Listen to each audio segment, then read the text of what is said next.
Okay, hi guys, welcome to what I feel is the most important roundtable.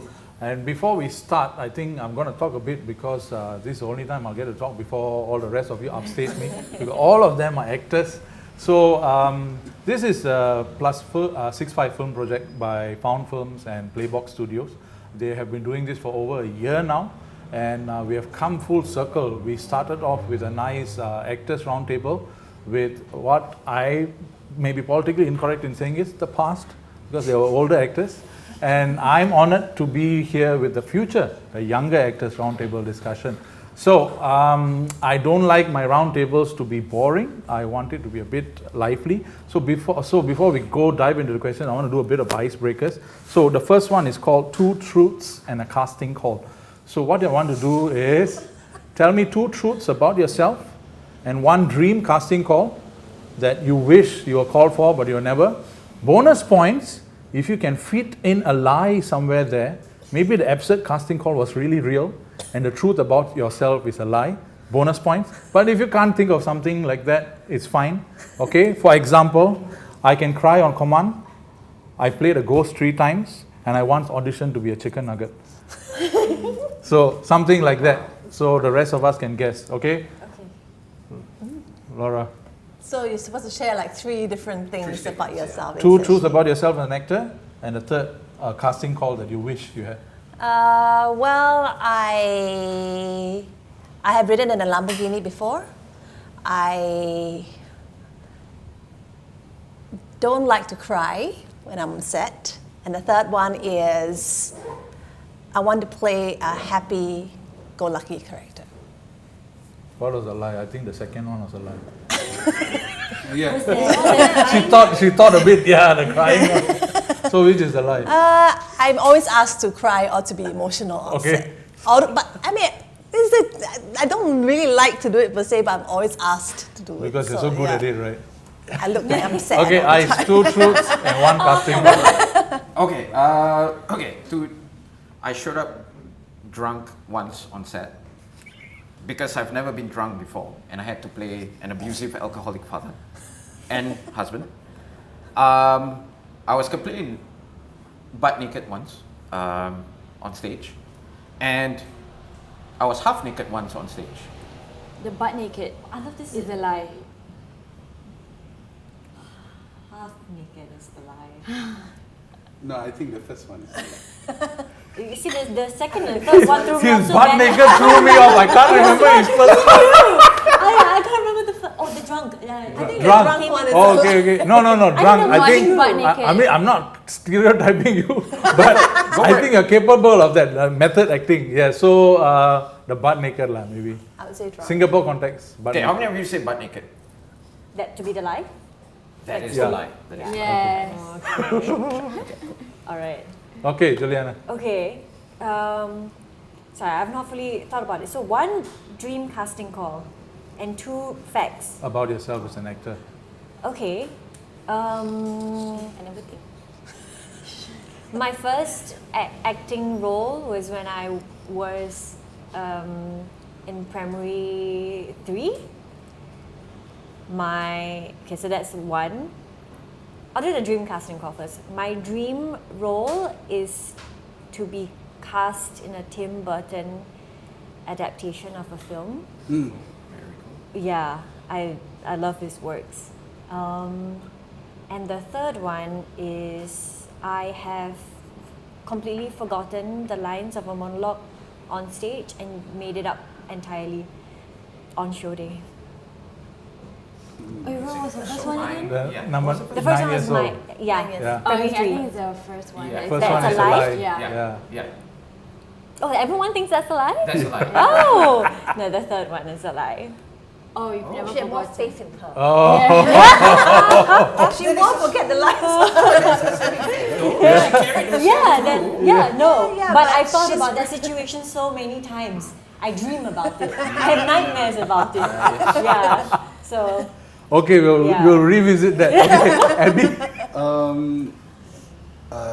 the first one. I think I take a leaf from your book. I was totally butt naked on stage twice.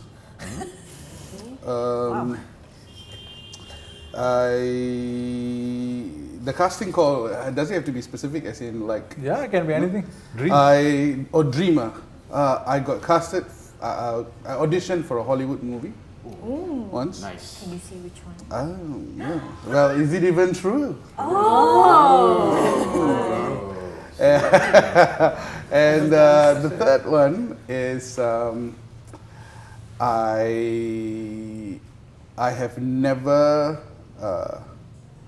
been asked to play an animal before on stage or on screen. Really? Yeah, No, 3. yeah. 3 is a lie. I think the butt naked is a lie. I think butt Why naked would you twice. be butt naked? Maybe on 3 stage? times. Because it's yeah. Because I know Ebi. I know his limits of like what he's capable of. So I'd rather not say that. Maybe the animal bit lah. Yeah, I think the animal bit is. I remember seeing you somewhere as an animal, but I remember seeing someone naked. not that I've seen you naked, but okay. Yeah. A bit of Like the animal, kind of. character. Yeah. Which is I it? don't know. I never played an animal character before. Yeah. I've been Everyone has played animals. butt naked So you twice. done Why? no, How? okay. For what? separate. For Full Monty, the musical, and Off Center, a stage play that I did. So You played Vinod as well. Okay, ladies, keep it together. All the details. Where? No recording. Interesting, we need to go and watch. Farah, yourself. Okay, wait, let me think. I'll start with like my dream role. Yeah. I want to be casted in a 2000s inspired rom-com. Yeah, as the main character, so that's my dream. Next one, I've played a mute character before. Mute, okay. And then the next one, wait, let me think. I've won an award for being a best actress. Okay. I shan't comment because I've done research on all of you. So the rest of you say which is the lie. rom-com. 2000 Rom-com. Dream casting call. Dream casting call. Oh, I think. Oh, I would say the first one is the lie. I think. Oh. I think. Okay. Rest of you, what's the lie? I think the second one. The second Second one. one. Yeah, I can't keep my mouth shut. I can't be mute. I'm sorry. Oh my god. Somehow I think starting icebreakers with actors was a bad idea, but okay, it's fun. Let's do this. Okay, what role have you all played in your current career so far that your primary school teacher? You know how primary school teachers are always judgmental, like useless. You'll never become anything. You know that your primary school teacher, if she or he saw you now, would go, "Wow, you," like that. So, what character have you played that would shock your primary school teacher? I think most roles I played would shock my primary school teacher because in primary school I was very quiet. My first ever role was as a mouse. So Amazing. that kind of describes who I am. Right. So I would say I play a lot of very loud characters now. Right. Very loud, always scolding people. So any of those characters I think would surprise people. Okay, Yeah. brilliant. Aish, yourself? So in school, I was known as like either the school clown or the class clown, but I tend to gravitate towards more of the intense roles, like dramatic roles. I don't know why. I just find it fun, right? Because you get away with no consequence, right, of doing. So I think I played a wide variety of roles, like independent films or whatever, right? I would say one of the productions I recently did where he's just like a very cunning, devious.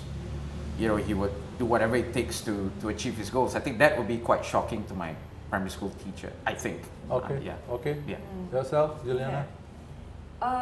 In primary school, I was always a good kid, always smiling, always pretty positive. So I feel like maybe the last theatre show that I did, where I played a grieving mother, would probably have. I don't know if it would have shocked them, but I think it would have been a bit of a wake-up call as to the passage of time, as to see this Right. probably quite bubbly, well-behaved, happy, generally happy kid, to play something with a bit more maturity, just because I think it reflects, some level of growth. So your and roles all of are a that. bit more mature, not sad lah. It's just more mature. Yeah, I think more mature. I mean, I've played quite a bit of sad characters. I was wondering at a certain point if I was being typecasted, because it seemed like every show I was doing I had to cry and cry and cry and cry and cry. There was so much crying and dying. I don't know why. So it's not so much the depth of maybe the story, but I think the depth of playing a grieving mother. I don't think old. I mean, I'm sure I'm old enough to have a kid, but not old enough to have a teenage child who has passed. So that level of, depth of that character, I think, would probably be a bit like, whoa, if any of my primary school teachers were to see me. Yeah. It looks like you were more shocked by the being asked to be a mother of a teenager. Actually, yeah. But no, not so much of a shock. It was part of that show was written by me. So right. Okay. Yeah, You dug yourself into that. I role. did, because we couldn't find any other actor who's willing to take up Understand. that role and get paid peanuts for this Understand. independent project that we wanted to do, right? Yeah. Okay. So I did it. But I was theatre lah, so I think Anything goes. anything goes. They didn't hold on too tightly to Ebi, that. you. I think me becoming an actor itself is a shock to a lot of my teachers. Yeah, because they always thought I was going to be an athlete in primary school, because I was more of an athlete in primary school. Yeah, I used to sprint and play football, and I've always been interested in speech and drama and acting, but I think that's an extracurricular activity that not many of my teachers knew about in primary school, so they only saw me as an athlete. And yeah, so I think they would be shocked that I became a performer generally. Yeah. I don't think they saw that coming. But you were in the SYF, Yes, I was. right? Yes. Was it a shock to your secondary school teacher as well when you suddenly went into SYF and? Yeah, for sure. I mean, when I went to secondary school, that's when I was actually in the band when I was in primary school, and then when I went to upper primary, I started becoming more sporty and went to sports. So when I went to secondary school, I didn't know what CCA to take besides football. So I said, okay, and we didn't have track, so I said, okay, I'll just join the band, something that I know. And I had a literature teacher, Miss Susanna, shout out to Miss Susanna. She said, you're quite articulate, why don't you try for the drama club? And I was like, drama club? So I went and saw their booth and everything. I was like, you know what, why don't I try for the drama club? And because I've had training from Julie Gabriels when I was in primary school and everything, I think that naturally muscle memory kind of kicked in, and I enjoyed it. And then Sec 3 I did Sec 1 I did SYF. Sec 3 I played Hamlet for SYF alongside Lim CC, Priscilla Lim CC. She played Ophelia and I was Hamlet, and we won gold with honors. Yes. Amazing. And I think that's what kind of kick-started my professional career, because after which I auditioned and I got a role for Wild Rice's first ever pantomime, Cinderella. And that sealed my professional career. Yeah. A bit belated, but congrats. Thank you. For the SYF goal. Thank you. Farah, All yourself. with honors. Yeah. There you go. I think for me, in primary school, I was a very quiet kid and I was kind of a nerd. I was in science club and in library. So I think just doing acting now would be a shock to them. But just like a side thing, I just realized that when I was in school, in primary school, I used to be obsessed with Mr. Midnight series. If you guys remember? Yes. Yes. Is it the book? And then that they made it into a Singapore Netflix version. series. Yeah. So I was part of that as well. So I was acting as one of the roles, and I think that might have if anything, it would have surprised them, because they know that I was always reading this series, and then it's a full circle moment, Yeah. But I feel like I can relate more to it my secondary school teachers, because when I was in secondary school, I hated exercising so much that I would always skip PE, especially the NAFA runs and everything. I would always come up with some stupid excuse.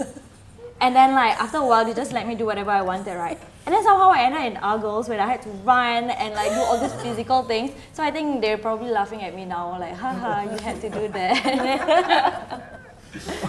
Okay, brilliant. Thank you for the small window into your past. Now, I would want to do a quick rapid fire. Would you rather edition? Okay. So I'll ask a question, and then you choose your choices out of the two. Okay, same. It has to start from you. Okay. Sacrificial lamb. Yeah. Too bad. Crying scene or kissing scene in front of your ex.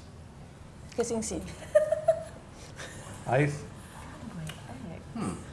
guess it depends on the story, right? But I would say Stop thinking too much about it. yeah, sorry. Your ex is the main question. Crime. Ex, really? Yeah. Okay. Julian, Kissing. brilliant. Oh, the women are so vengeful. Okay, good. Yes. Kissing. Kissing. Thanks, Ebi. Yeah, kissing. Kissing. Okay, brilliant. So my plan is to guilt trip them. Ah, Make them okay. feel bad. Oh, That might actually work Because if you better. kiss them, they feel like, okay, the score's No, even. kiss no, them. in front of your ex. In front. Maybe your ex is like a sound You're person facing or someone camera else. person. No, but then they feel like, okay, score's even. Right? Like, I don't feel any guilt. But if I cry, then they feel even more guilty. No, but maybe Nice. you're kissing somebody, they feel jealous. But you're So my I'm ex, right? supposed to We are psychoanalyzing this. That's Finding layers in the kueh lapis. Let's move on. soft spot. You are right. Okay, so if I'm kissing like Rebecca Ferguson, who's my crush, then that's a different story. Yeah. I will take kissing. Yeah. So kissing dependent on actress. Like. Depending on the actress. No, I mean, yeah, maybe when you think Okay, now you're going to be typecast forever. Will you always play a villain or comic relief for the rest of your... villain. Ooh, Villain villain. any day. Any day. Comic relief. Villain. I think villain. It's a trend of the times, right? The villain arc is the bigger Yeah. showpiece It's more now. interesting. Not only that, I think, for the hero to stand, the villain has to be extremely strong. Yeah. Yes. Because then that's when the redemption arc, when Yeah. the hero will always be larger than life Yeah. if his opponent is as big and as Yeah. strong as he is. Absolutely. So I think that's very important. The villain is very, very important. And to me, I think the joy, I'm sure you guys would feel this way, like the joy of it is to try to bring the humanity to the villain. Villain, yeah. Yes. You know what I mean? That's the joy. Why right? he's doing such That's a thing? right. Why is he? Right. And when you bring that human touch and feel to the character, then the audience themselves will be very conflicted, right? Why am I feeling this for Yeah. this character? Yeah, You know, yeah. and that's the joy, right? You know? Yeah. You all know this is a young actress. You all aren't supposed to be talking so much depth. But it's good. You all know your trade. We have I a mean, it's lot of amazing. feelings. Yeah, okay. A call just came to you. Do you want to take up an MRT ad or viral TikTok short film? Sorry, what? What? Short film, no pay. MRT ad, good pay. Viral Film. TikTok. A viral TikTok shop. Viral MRT ad, well, good pay or viral Not TikTok sure short good pay, film? but Oh, both good pay. No. Oh. Viral TikTok short film, no pay. But MRT ad, Got pay. good pay. Good Good pay. pay. But is a TikTok good story? No. it's a viral TikTok. Oh, viral lah. Okay. It goes viral. No, but bad things go viral. Yeah. But I mean, Okay, if you're MRT. there, MRT ad, I will MRT ad, man. Okay. Yeah, I got phone bills. Juliana. MRT ad. I love MRT. I'm happy to do it for free. No, I'm just kidding. I think, SMRT, you have to. Yes, MRT ad or. viral TikTok, because I'm not really good with TikTok. Yeah, I'm not good with social Okay. media, so that'll be good for like portfolio. and Okay. then you get more work that's paying. Yeah. So we all started like that. Yeah, okay. And I'll go to the MRT ad because people on TikTok are ruthless. The comments, it will break you. Because they don't care, they will just say whatever they want. And if it's a bad, like whatever representation of you, they're going to like, I think if you have the thick The skin. web. yeah, the thick If skin. you're an actor, you have to have thick skin. Yeah. The truth. Okay, the next one, right? 18-hour shoot with no aircon or 2-hour one-shot take with 10 takes of emotional breakdown. Oh, okay. A 2-hour single which is shot take. preferred? 2 hour Yeah, choose single shot take. What with, was it? with emotional breakdown. That one's better. The 2 hour. But you're gonna keep doing it, no? I don't care. Okay. I'm not sitting 18 hours in no Good aircon. point. That's true. 18-hour shoot I with can no. tell with I can go home after that. That's true, man. No aircon. So- Unless it's the monsoon season. Is it the monsoon season? No, it's not. Oh, then no. I stop asking a question Sorry, outside sorry. the in universe. winter time in Japan, right?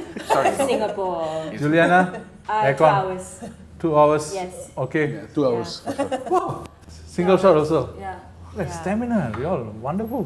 What's the Okay, this one is I think it might be a no-brainer. I don't know, depends. Rehearsal till midnight or early morning call with no coffee. Rehearsal till midnight. Yeah, rehearsal till midnight. All late nights, huh? Late night birds. I think early morning. With no coffee. You're Yeah. not a coffee person. Okay. I am, but I can survive without. It's fine. Yeah. Ebi, late night or early morning?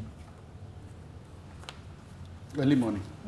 With no coffee, yeah. Yeah, because I kind of shut off after 10 p.m. If I've rehearsed till 11 p.m. once, at 10 I'm just like, Yeah. it's autopilot brain fog already. is The real, brain, the right? brain is just autopilot at Yes. 11, 10. Yeah. Yeah, so Okay, early Farah. morning call time. Late night because I'm not a morning person and I'm not a nice person without coffee. Did you have your coffee this morning? No, actually, but Oh no. somebody can see my eyes are already so tired. I shall be nice with the questions. Okay, we have come to the tail end of our icebreakers. Okay, now we will do the traditional go around the table, introduce yourselves, a bit about your history, and tell me one of your first time seeing yourself on screen. How did you feel? My name is Laura. I've been acting since 2008 on TV and film, and I do a little bit of theatre.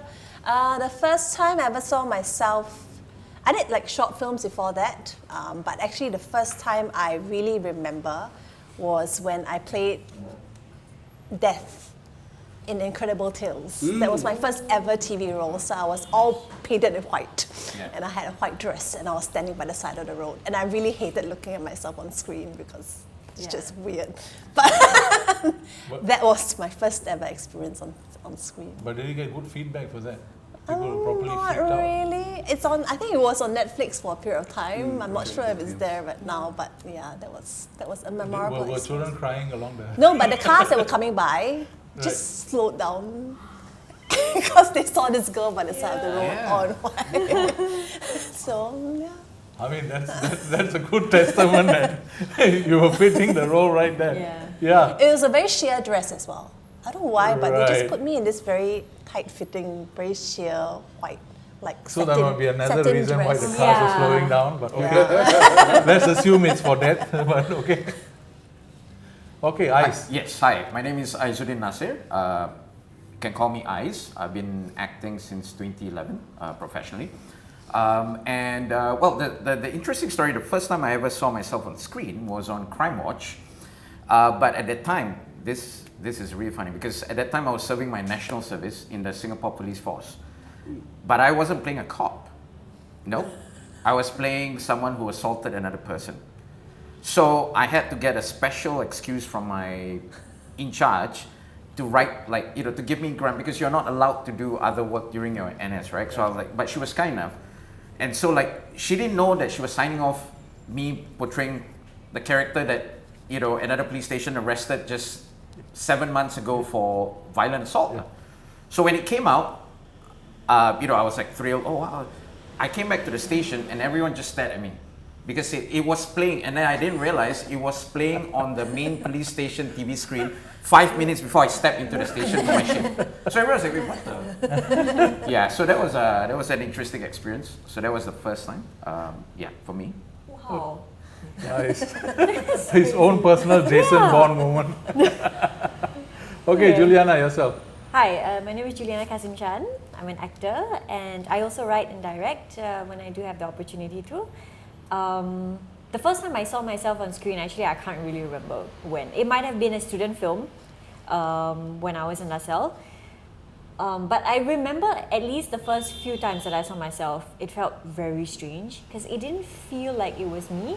There's this very strange, like, out-of-body experience that you're like, logically I know that's me, but that's not me. Even though I remember filming that. So I think it took me quite a long time to be able to like see myself on screen. But also it's so easy to like scrutinize yourself. So I remember finding it really hard in the beginning, like to watch, and I'm like scrutinizing everything. The way my mouth is moving, my eyes are moving, how I look and all of that. I'm better at it now. I can see myself and look at it quite objectively. It's, especially after, I guess, doing it more like full time in a sense. But yeah, I remember it just being like so weird. So weird. I looked at myself, I'm like, who's that? That's not me. No. Yeah. So Was yeah, it that a my similar first thing for all of experience. you? First time seeing yourself on screen? Yeah. Yeah. I think And also, I think hearing your voice, it's not only it's your voice It as makes you well. cringe. It's like, why do I say Sound certain like things in that, certain yeah. ways? So did you all do something to accept it, or you all modulate better next time consciously? Yeah, No? I think my voice did change. Right. I did make adjustments. Actually, my face also. I think I'm a bit more subdued now. Whereas I think I've always been naturally very like big and expressive, which I guess lends itself well if you're doing like if I'm doing theatre. Yeah. So that's great. So I've always been more used to that. And then seeing myself do film for almost, I'm just like, wow, I'm doing so much. I'm doing so much. I had to like tell myself on screen. I'm just like, oh my god, calm down. Just a little bit. It's okay, just a little bit. Yeah. So I find that it helps a little bit more if I'm a little bit tired. Right. Before filming, because then I'm doing a little bit less. So that's why she wants to wake up in the A morning. little, with no just a coffee. little, yes. No coffee. Okay, yeah. Yeah, it's true though. Yeah, I feel because- that way too. Like for me, like I feel just like you said, like when you're tired, man, like you just Yeah, not too free, tired, right? Yeah. but like just a tiny bit of tiredness. Yeah. Just the no coffee or just 1 or 2 hours less sleep. I think I'm the other way Yeah, around. I feel like that energy, works. I I don't feel like like I'm more like Yeah. I'm more chill. I'm like, Yeah, there's no more energy. that's for me lah. Okay, let's continue on. Ebi, introduce yourself, please. Hi, my name is Ebi Shankara. I've been performing since 2003 professionally. The first time I saw myself on TV, on screen, I did a Deepavali telemovie for Vasantham. That's the first time I saw myself. I was probably 16, 17, yeah, and I was like, oh, okay, interesting. But the first time I saw myself like proper, like in a series, I was 18. We did this TV series for Vasantham called Goal, football centric.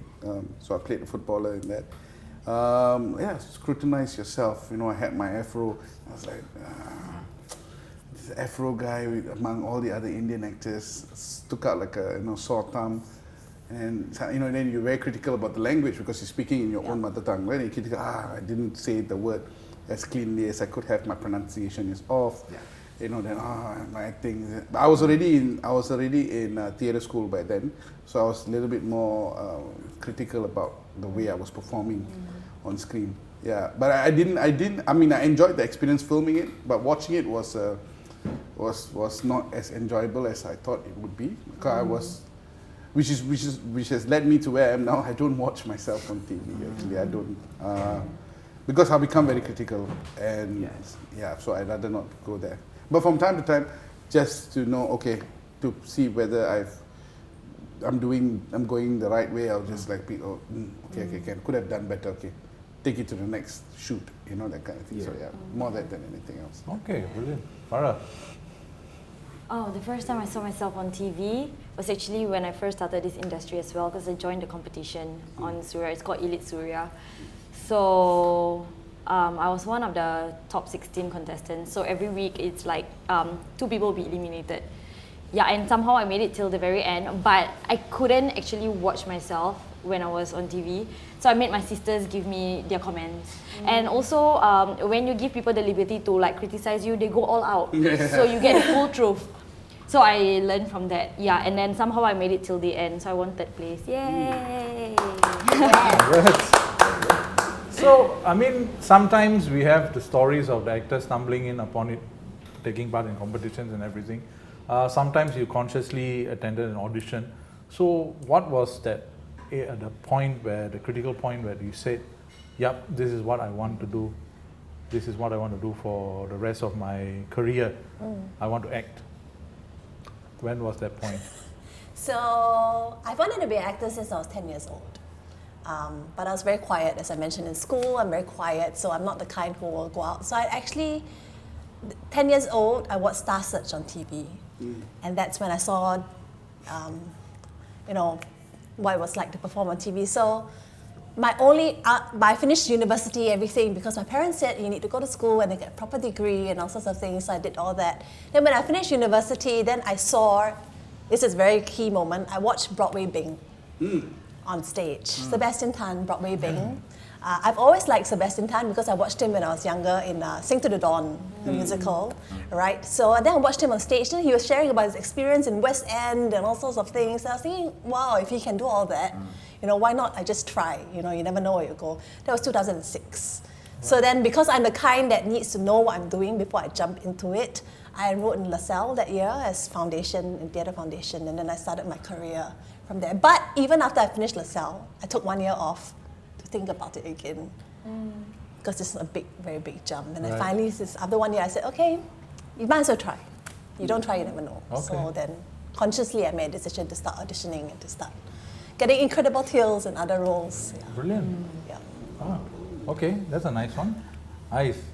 Well, so just like Laura, like I've always wanted to be an actor ever since I was a kid. One of the main reasons why was because my father was a huge film lover, right? So we would watch films together when I was starting 7, 8, 9 years old. And we would watch like Hollywood films, Bollywood films, Indonesian films, Malaysian films, whatever. And I remember my favorite film of all time, I know it sounds cliche, but is The Godfather, right? I love The Godfather. The Godfather 1 and 2. I don't consider the third one part of the whole thing.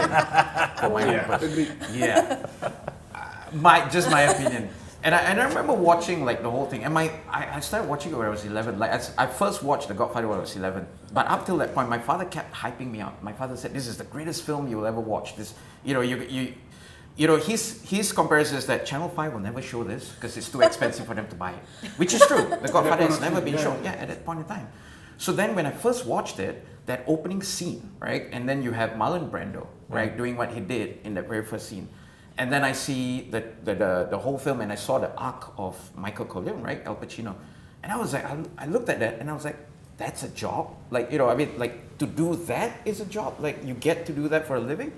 So I thought like, hey, you know what, that looks fun, right? And I also happen to be a very energetic person. So at the same time, my parents, would encourage me to perform in school, in primary school, class productions, school productions, and things like that. So my very first role was I played the role of a wind, like W-I-N-D, wind. So all I did was twirl on the stage. Then I go to the tree. Yeah, it's true though. Because I was too energetic, they couldn't give me the role of the lead, right? So I was just like, I kept going. Like once every 10 minutes I go and say, whoa, and I did that. And then like the trees must react. Then I saw one girl, the tree was like, I'm like, why? This guy's a bit too much. Yeah. So ever since that, it got very addictive. Right. It's always been intense, I see. I know. It's true though, yeah, a bit too. So ever since then, like, I kept doing it, right? And I guess the addiction gets intensifying. I keep calling it an addiction, Right. like, right? Yeah, like you just can't pull yourself out of it. Like you need the fix, So that's the problem I'm in now. Yeah. So yeah. There's no therapy for that. Acting Anonymous. Acting Anonymous. Actors Anonymous. Hey, we should start that. Chat by Ebi Shankara and Juliana. Juliana, yourself. Yes. So what was my turning point? Yeah. I chanced upon acting by accident. Even though I shared that my first show was when I was 9, that was because I had a favorite teacher, and she somehow convinced me to join drama club, which she was in charge of. So I joined it for her, even though I wasn't really interested so much in the acting bit. So that was very short-lived, and then when I went into poly, I enrolled in the diploma in applied drama and psychology because of the psychology program. I had not much interest in the drama or the applied. I didn't even know what applied drama was, but I really wanted to be a counselor at the point of time. For the longest time, I guess it's like a fascination with people and yeah, just humans and how they behave in the world, right? And then I had a few friends who had opened their own theatre collective, and they asked me when I was in the second year if I wanted to join them for their production, just because we had an acting module, and I guess they saw me, they were like, oh, she seems pretty, she's like not bad. So they asked me, and I was like, you know what, why not? I don't have a CCA, I got no other hobbies, why not, right? I thought it would be a good opportunity to make friends, because these people seem like really cool people. They're like funny group of people. So I joined them and I did the show, and then I realized, oh my gosh, first of all, I'm not bad. Second, I really, at my, I don't know how I was like 17-year-old brain, I was like, okay, I'm not bad. I got something like a talent, dormant talent there. And then after that, because everyone was also saying, oh my God, like, you're so good. And I was like, thanks. So that made me feel good, right? Yeah. But then also I really enjoyed it because the story was very meaningful, it was very wholesome, it was very, it viewed the different generations of Singapore and how they use their methods of communication to build connections. So to me, that I like that human aspect of it. I like going really deep into the characters, and I had created this whole life of this character, even though, it was probably a bit excessive at that point. But then I found that I really enjoyed that process, and I had kind of naturally found my footing, even though I had never properly learned or had, I was not trained at that point. I didn't have much experience when I was young. In drama club in primary school, just playing games. And then after that, I felt like, much like you, I couldn't stop. I felt like I was constantly looking for opportunities to do that again. Yeah. So I continued being with this theatre collective. We are still active today. And I think my love for acting has only just grown eventually. But I feel like it's also, I love characters and I love stories more than I love the acting bit, even though I love acting. So I feel like when I'm acting, I'm just like a puzzle piece in this bigger picture. And I feel very honored and privileged to be able to play my part in this bigger picture, which I think is the most fulfilling bit for me. Yeah. I think we shall rename the roundtable to Addicted Actors Anonymous. Yeah. Ebi, please share. Please share your turning point where you thought this is it. My turning point when I thought this is it was when I did my first ever professional show at 15 with Wild Rice. Never really thought much about acting at that point in time, in the sense that, I enjoyed it, when I was in drama club and everything, SYF and everything. But never really thought of it as a career until I went and I did it professionally the old Jubilee Hall. I don't know how many of you had the pleasure of watching a show there. It's big, but it's also very intimate in the way the sound kind of reverberates. So the first time we finished the show, and we came out for a curtain call. So I was part of the adult cast in the ensemble, and I had like heavyweights in the because it was the first ever musical, right? So you had like Kumar, Hossein Leong, your Sheikh Haikals, everybody, who was a Chua En Lai. Yeah, so everybody was the who's who in theatre was there. And then when everybody stood up and they clapped, we had like days where we had standing ovations because the first ever pantomime Singapore was doing everything. And I was this 15-year-old just looking at this thinking, wow, I like this feeling. The claps, that's addictive. The high. The high of theatre, the instant, which is why I'm a theatre person. I always feel like, I love screen, and I've expanded and I love screen so much. But I feel theatre is the actor's medium, because screen you can still chop and edit, and it's more director's medium. Theatre is the actor's medium. Actor really gets to expand yourself. Right. So that was where that was the turning point for me. That hey, actually, you know what? I love this, and I would like to see if I can make this a career. Yeah, 15 and then 16 when I finished my O levels, I decided to go to do drama school. Yeah, brilliant. Okay, Farah, yourself. Myself, I think it started probably when I was 13, when I was in drama club, so I joined SYF, and then I realized that actually, this sounds a bit superficial, but I love being like the center of attention. I'm a little bit like attention seeking. I feel like we all are, right? Maybe just say it to make me feel better.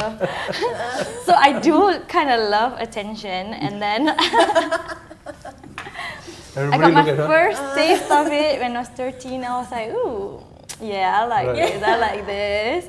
So then I was acting, and I was always on stage in school because, like I was also like presenting for the school and everything, always hosting the events.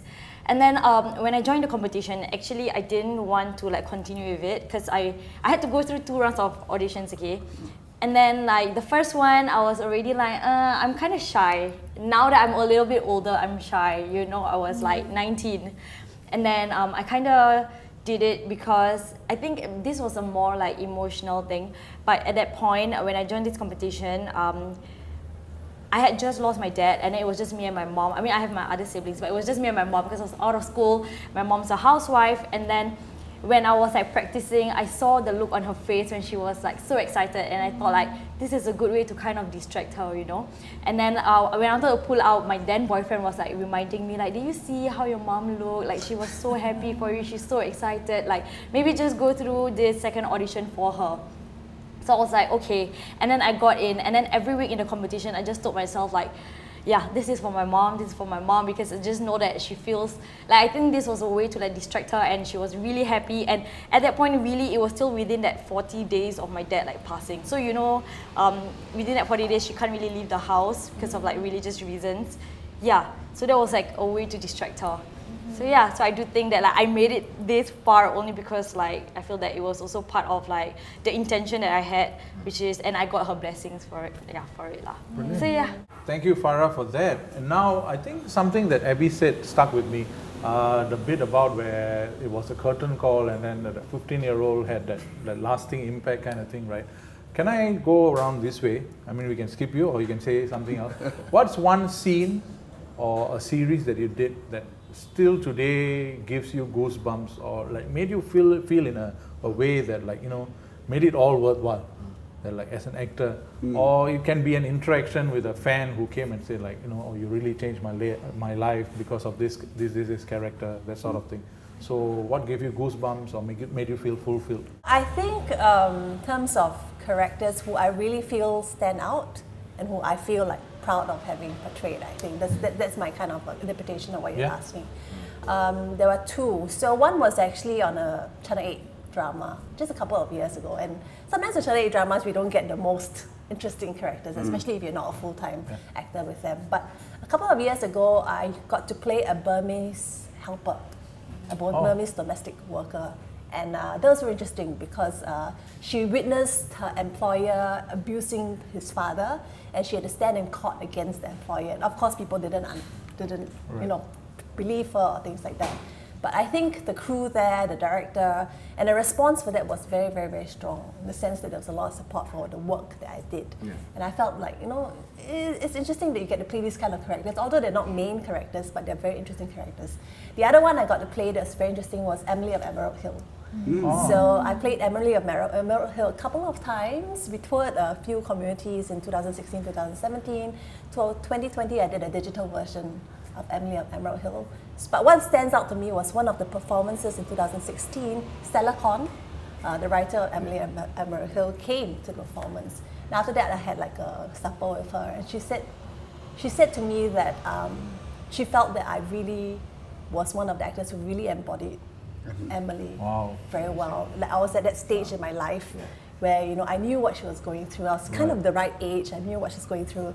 The rest of the actors who have played her are good, but they have been slightly older. So kind of I embodied a younger version, and it meant a lot to me, right? To have the writer of the piece itself tell something you, so hey, iconic. tell you, hey, you're doing a good job, and that meant. Okay, nice. What are you proud of? What gave you goosebumps? Wow, I mean, recently in November was so. Just like Laura, I'll try to keep it very brief. But you know, I've been fortunate because I've a few that you know, for me, I'm always about like being proud of the body of work. Like I've always been very, very obsessed about that. So in November, I was part of this production called Train to Pakistan, which was staged in Esplanade, part of the Kalai Utsavam, and directed by Daisy Rani Subaya.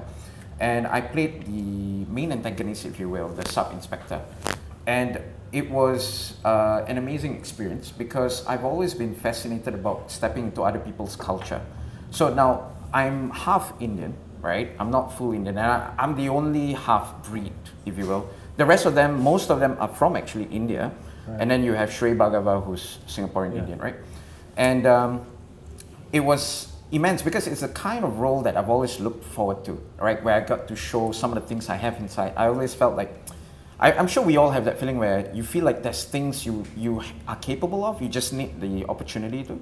So I just unleashed, right? So, and the beautiful thing, I had an idea of what I wanted to do with a character, like, you know, and Daisy was kind of, because she's an actress herself, so she understood like the liberty that an actor would enjoy. So she gave me that liberty. Of course, it was an intense rehearsal 3.5 months. I mean, crazy hours. We're talking about crazy hours. But one of the most satisfying part of it was that I had the audience members coming up to me and saying that you reminded me of the corrupted officials that intimidated me. Like, I had 3, unfortunately, very, very elderly Indians from India. Like, this old man was shaking, he said, while watching that, right? And because I was trying to push the thing, right? Because Shrey is the lead, and I was like really exemplifying the corruption of the force, right? The corruption of the police force and all that. And then the other thing also was, one amazing thing happened was I had a mention in Straits Times, this guy was a menace, whatever. And then Tamil Murasu was talking about us and my performance. So that was very, very encouraging, at least, right? And then the other one, I've been lucky with a few, but I tend to do more independent stuff, like, either independent film or short film. I've done, but one commercial stuff that I did that was interesting was when I played in this Surya show called Menantu International.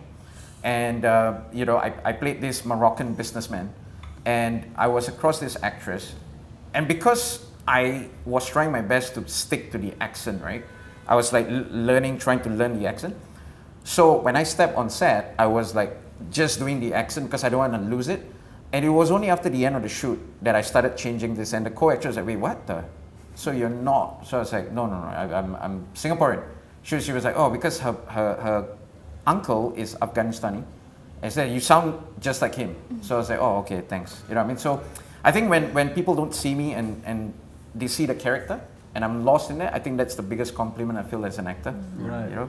Going back to like the whole point that we're actually just vessels, right? I mean, that's the idea, right? So that's always nice. Amazing. Yeah. Okay. Your goosebump moment. My goosebump moment, I can think of 2. One is when I was in second year of LaSalle, we had to do a Shakespeare production, and we had to do the auditions and whatever. And I was lucky enough to be casted as the lead, and she has a lot of lines. She talks a lot in that show. Like almost half the show is just her. So, which was intimidating initially because it's Shakespeare, right? So the language is so foreign. Even though it's in English, it is foreign because nobody speaks like that anymore. But I mean, I tried my best and I enjoyed the whole process thoroughly. And at the end of it, I had these 2 people come up to me and they thanked me for the production, which is very kind. But they also said that was the first time I've watched a Shakespeare production and understood what the character was saying. I could follow the story from top to bottom, and that made me so emotional. Just because it is a feat to ensure that the audience can understand what you're saying. These foreign words, these very fluffy words, right? And I think about that all the time. And recently, someone also said that when I played that character, that was one of their first few experiences of Shakespeare, and they were very surprised that they could follow and understand. And I think it's something as simple as that I think that's been my goal for every show, not just for language. Obviously Shakespeare is a special scenario where the language is different, but also to be able to portray in a way where people understand, that is palatable, that it's not so far off and too cerebral, that it's real and it's human. Yeah, that to me was very beautiful. So I think about that all the time, and whenever I think, oh my God, maybe I'm not such a good actor, maybe I'm this and that, I think, no. There is something in me, I can work hard towards it. Yeah, it's not. Yeah, it's inspiring. Is self-doubt part of the territory? Yes. Always. Every day in the morning you wake up, why am I doing this? Quite often. So I always think like, you know what, I did that show and there were people who really enjoyed it and understood and gained a lot from it. I can do anything. It's fine. Amazing. I was going to talk about Shakespeare. She took Shakespeare. Okay. So the role that the 2 moments, because I am having done what I've done so far in my life, I've reached a point where the roles that allow me to play an ethnic character in a more prominent way is something that I have always enjoyed. So the first one obviously was Vinod from Off Center, written by Harish Sharma. That role took a lot from me. And like I said, I had to break down and eventually go butt naked on stage because this character goes through an emotion, he's schizophrenic and everything. And at the end of the play, it's me and CTK. So normally we would, when we are best pals, we are really, but an entire show we didn't speak to each other when we were in the show because it was very draining. So we just kept. So matinee, it's waiting for my night show. In between, I went down Esplanade to go get some food. This was walking down. There's this lady who caught up to me and she's like, "I just watched." And I said, "Oh, thank you." I didn't want to really have conversation. I said, "Thank you very much. Thank you so much for watching. Thank you for supporting." And she stopped me. She said, "No, you don't understand." And she started crying in the middle of Esplanade Mall. She just started sobbing. She said, "You don't understand. You helped me. It was very cathartic to see." And she just, and I just hugged her. I don't know this lady. I've never seen her in my life. I can't even remember. I just hugged her. And then when she stopped, I said, "Okay." She said, "Yeah." And that meant a lot to me in a sense that that's why we do what we do, right? You know, art is a subjective thing. It's not objective. And then when you touch someone in the way that you intended to, and it gives them something, whether to a release or something, a moment to reminisce, whatever, you make them feel something, that's when it's beautiful. So that's one Vinod, I played Vinod. The second one was when I played Othello for my graduation show in school. And that was a character that really took a lot of me also because, you know, one of the only black leads in Shakespeare, you know, I dare say the only black lead in Shakespeare. And I was so honored to play it. And what touched me was we eventually got to go to London to perform it. But we had representatives from the RSC, the Royal Shakespeare Company, come watch it and said that boy did a fantastic job. Wow. And I was like, I don't need to act anymore. I was like, wow, to get that from people who do Shakespeare in and out every day, that was something for me. So, you know, this is why we do what we do despite the challenges we all face, and I'm sure we are going to go into the challenges that we face. Oh my gosh. Wow, everybody's one was so inspiring and everything. I feel like maybe as an actor, I am not at a place where I've gotten like enough impactful roles yet. But there was one time, and so when I was doing Mr. Midnight, right, it was a very short role actually, because I was playing the flashback young version of the main lady. And then, so basically I had to sacrifice or choose between my father or like the world, you know, like, because my father was like a bad entity and he was like ruining everything. And then, so it was a sacrifice of like capturing him into this like, I don't know what do you call that, like a vessel, yeah. And then like, I had to cry for that because, you know, it's a very emotional scene, like your father's right in front of you and you're like getting rid of him forever. And this is just to like save everybody else, you know, it's a big sacrifice. So I did that scene and I was crying. And then I went back to like the waiting room. And then afterwards the director came to me. It was a man and a woman, they're both like white, but then the woman came to me and then she was crying and then she was like, "Can I give you a hug?" I was like, yes. Because, you know, I'm not a very physical person. And then she was like, "Oh, that was really, really touching. You really made me cry. I had goosebumps. That was such a good job." And I was like, oh, like I didn't think that like such a short role. I was literally on set like an hour or less. Or yeah. So, you know, I was just like, wow, okay, like that's nice. I wish to be able to be given like more opportunities like that. So hopefully it's more someday. Yeah, that's beautiful. Okay, so I mean, these are all very impactful moments, right? But we often don't speak about the impact that it has on you. So my question is, you went very deep into your character for Train to Pakistan, correct? Yeah. And it was a very antagonistic role. How did you get into it? I mean, the question applies for you as well in Vinod, where it's very draining of you. How do you get into it, and how do you get out of it at the end? Because some actors, they like, you know, Stanislavski method, and you know, once they're in it, and then they're typecast, and that's the range they can perform throughout. How do you come out of it? What's your method to come out of it? for Vinod specifically, it took a lot out of me, that role. I don't really talk about off-center much. It's only now, after so many years of having performed it, do I speak openly about off-center, because that role is a role that really took out a lot of me, and not in a very good way, emotionally. And but it's such an impactful piece. It took me very long, which is why I've never spoken about it. It took me very long to like decompress and get out of it. And I don't really believe in method acting. I mean, I'm not the, there are three different schools of thought with method, right? And, the one where you're going to, the Strasbourg method of really, I'm going to live, breathe shit as this character. I don't believe in that. For me, I'm more the Stella Adler, where you believe in your given circumstance, you believe in your circumstances and everything. So I believe that, it's like wearing your clothes. You put on your clothes, take a moment, this is my circumstance, I'm in this circumstance now, I live here. So it took me a while to shake that off, yeah. But I decompress by watching the most mindless things. Yeah, it helps. I recently did a show called Dive, and that was about toxic relationships and so, and that one is another one that I did. The run was very long, and it was every day. Did you come to watch it? Laura came to watch it. It was every day of getting to that place of, that toxic zone, and then coming out of it, and then I had shoot for provocative in the day.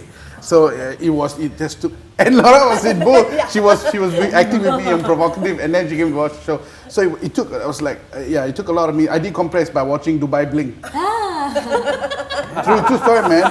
Sometimes you just gotta get yourself out of things. Oh, you copyright? No. She's a fan. Oh, she's a fan. Yeah. Yeah, I know about it. Yeah, stuff like that. Just like Love is Blind. Too hot to handle. Yeah, like it takes you out, and then I need to just sit down, decompress, and think, oh my God, I love this. And then just breathe, and it takes time.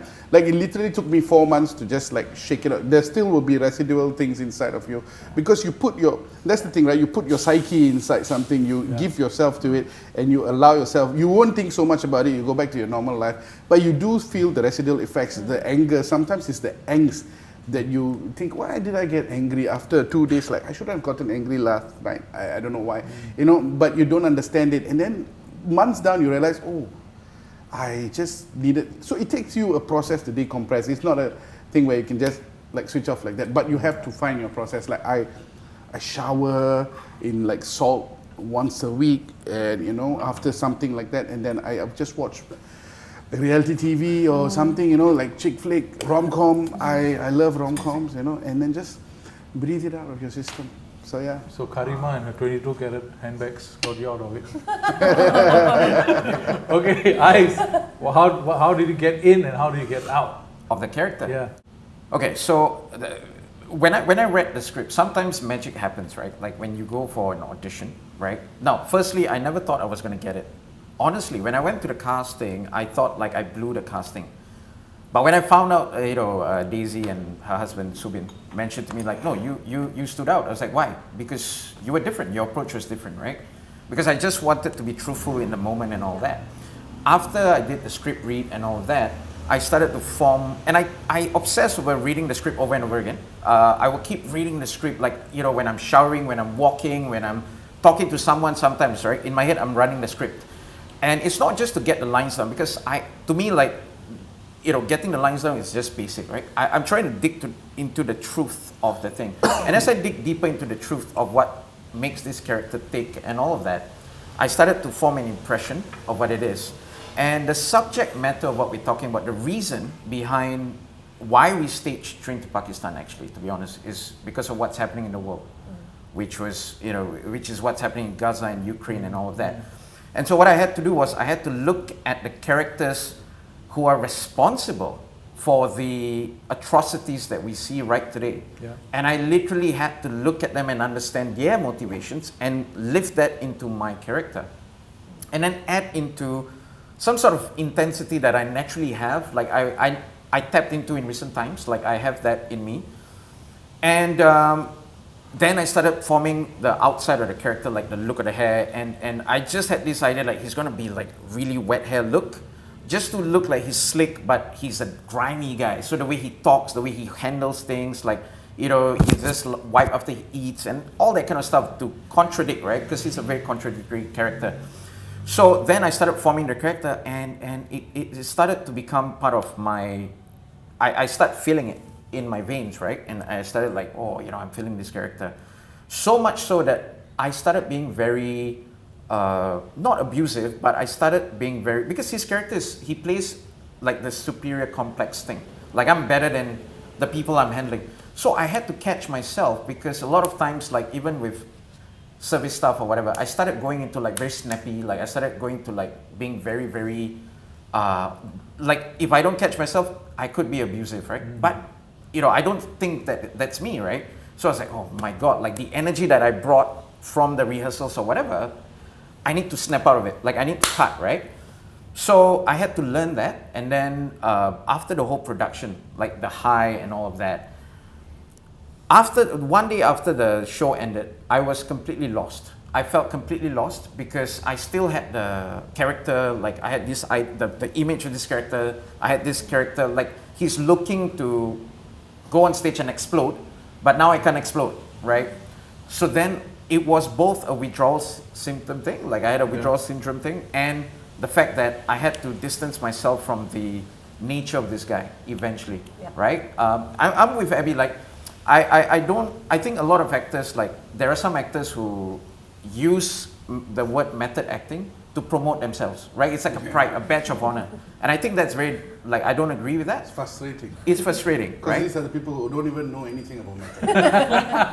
Method Right. acting just means that you have a method. Yeah. You know, That's true, that's true. To me, I believe that it's whatever works for the actor, and there's no one way to prepare for every role, Agree. you know? So for me, what people think like this actor is doing, that's method acting, to me it's my responsibility to get into that character. That's all I see. Yeah. A lot of times, I don't even need to do anything, like in terms of, oh yeah, I'm just playing this guy, you know, just understand, blah, blah, blah.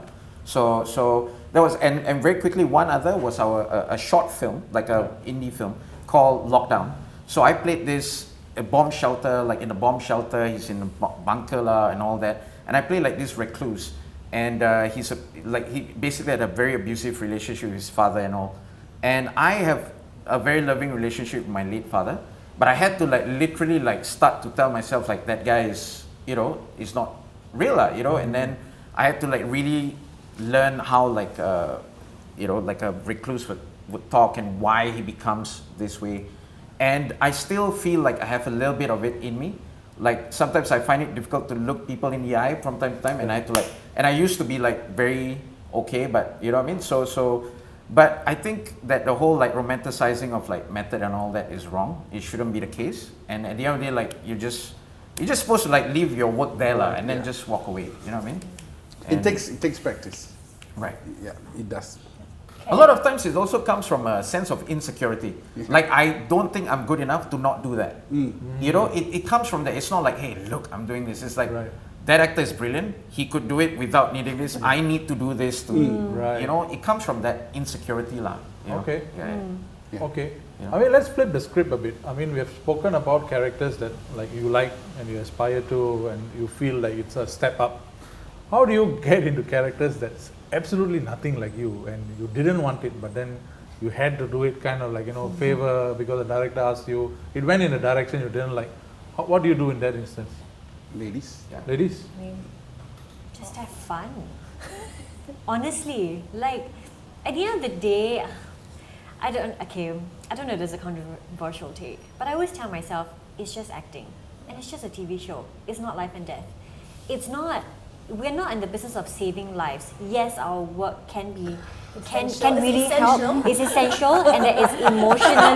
Yeah, it does emotionally give a lot of people like, you know, a sense of emotional release, you know. In that case, it is important.